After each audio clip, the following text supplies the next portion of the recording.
Sướng nha. Rồi. Sướng cảm ơn.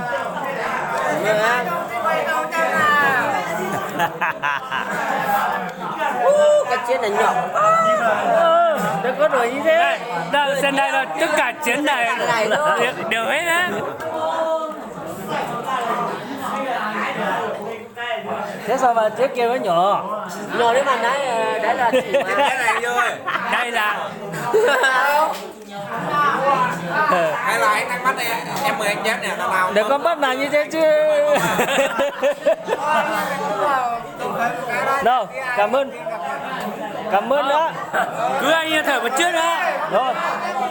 Anh như thở chút đó. Cảm ơn cho trước kia tí nữa có chuyện gì thì nó sau. Đâu, cảm ơn đã. Rồi, ok luôn. Ủng hộ đấy à? Không phải ủng hộ đâu, anh qua đây làm ơn đấy. Có gì nói sau nhá. Rồi. Cảm ơn đấy nha.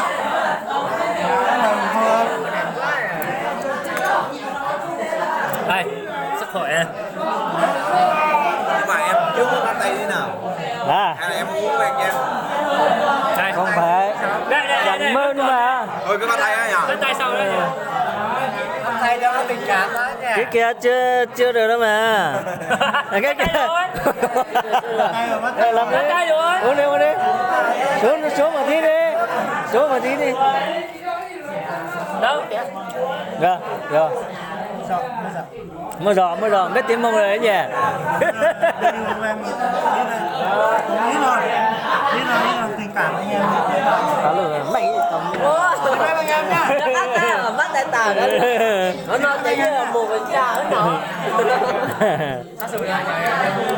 Sau này lại đi coi cải thôi, nhưng mà hôm nào có gì anh em. Không. Nó giờ nó mà chỉ vô nó. Cá liền mà. Chuối tiền. Thế là tao chuối tiền. Tối giờ mà. Ulula. Cho. Mẹ, thấy thay cái này.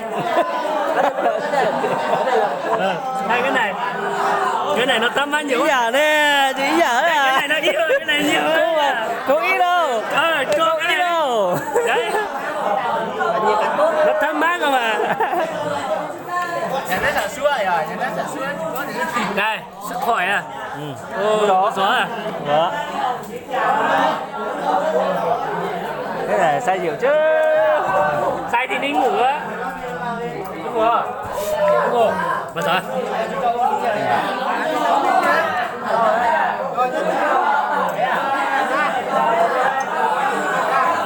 Đâu chứ? Bây giờ Em cứ anh cứ đón mọi người đi. Đây, coi. Mẹ cảm ơn nó. cái này là Tao hôm nay làm cái đấy. À Báo ơi. Sao có nhiều đấy? Không phải ở bên này vướng. trong quy nhá. Chờ tao một tí nữa. Được tên này thì thôi, chủ xin thu không? Đâu chờ tao một tí nữa, tao một tí nữa.